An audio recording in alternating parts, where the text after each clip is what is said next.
Informasi selanjutnya, Bank Indonesia mempertahankan BI Rate sebesar 6% di bulan ini.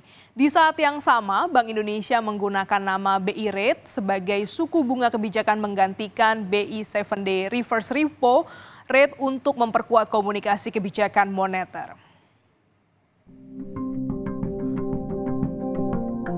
Rapat Dewan Gubernur Bank Indonesia pada 20-21 Desember 2023 memutuskan mempertahankan BI Rate sebesar 6%, suku bunga Deposit Facility sebesar 5,25%, dan suku bunga Lending Facility sebesar 6,75%. Terhitung mulai 21 Desember 2023, Bank Indonesia menggunakan nama BI Rate sebagai suku bunga kebijakan menggantikan BI 7-Day Reverse Repo Rate untuk memperkuat komunikasi kebijakan moneter.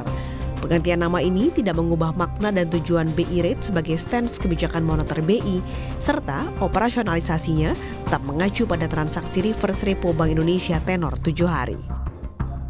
Keputusan mempertahankan BI Rate pada level 6% tetap konsisten dengan fokus kebijakan moneter yang pro-stability, yaitu untuk penguatan stabilisasi nilai tukar rupiah serta langkah preemptif dan forward-looking untuk memastikan inflasi tetap terkendali dalam sasaran 2,5 +/- pada tahun 2024. Sementara itu, kebijakan makroprudensial dan sistem pembayaran tetap pro-growth untuk mendukung pertumbuhan ekonomi yang berkelanjutan.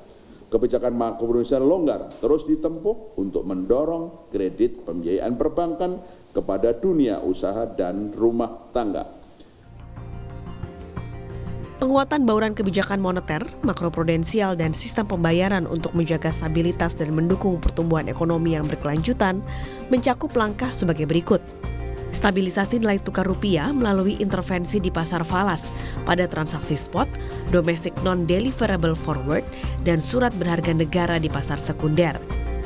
Penguatan strategi operasi moneter yang pro-market untuk efektivitas kebijakan moneter, termasuk optimalisasi sekuritas rupiah Bank Indonesia, sekuritas falas Bank Indonesia, dan sukuk falas Bank Indonesia. Penguatan kebijakan transparansi suku bunga dasar kredit dengan fokus pada suku bunga kredit per sektor ekonomi. Akselerasi digitalisasi sistem pembayaran dan perluasan kerjasama antar negara untuk meningkatkan volume transaksi dan mendorong inklusi ekonomi keuangan digital melalui perluasan implementasi KRIS dengan menetapkan target penggunaan KRIS sebesar 55 juta pengguna di tahun 2024, menetapkan target volume transaksi KRIS sebanyak 2,5 miliar transaksi pada tahun 2024, dan memperkuat strategi implementasi KRIS antar negara untuk percepatan akseptasi transaksi. Penguatan implementasi Kartu Kredit Indonesia segmen pemerintah dengan mengembangkan KKI fitur online payment, serta perluasan sosialisasi, koordinasi, dan monitoring yang lebih intensif. Perluasan kerjasama internasional dengan Bank Sentral dan otoritas negara mitra, khususnya melalui KRIS antar negara dan local currency transactions, serta fasilitas promosi investasi, perdagangan, dan pariwisata di sektor prioritas, bekerjasama dengan instansi terkait. Koordinasi kebijakan Bank Indonesia dan kebijakan fiskal pemerintah terus ditingkatkan untuk menjaga stabilitas makroekonomi dan mendukung pertumbuhan ekonomi. BI memperkuat koordinasi kebijakan dengan pemerintah pusat, pemerintah daerah, dan mitra strategis, termasuk program Gerakan Nasional Pengendalian Inflasi Pangan di berbagai daerah dalam tim pengendalian inflasi pusat dan daerah, serta percepatan dan perluasan digitalisasi transaksi pemerintah pusat dan daerah.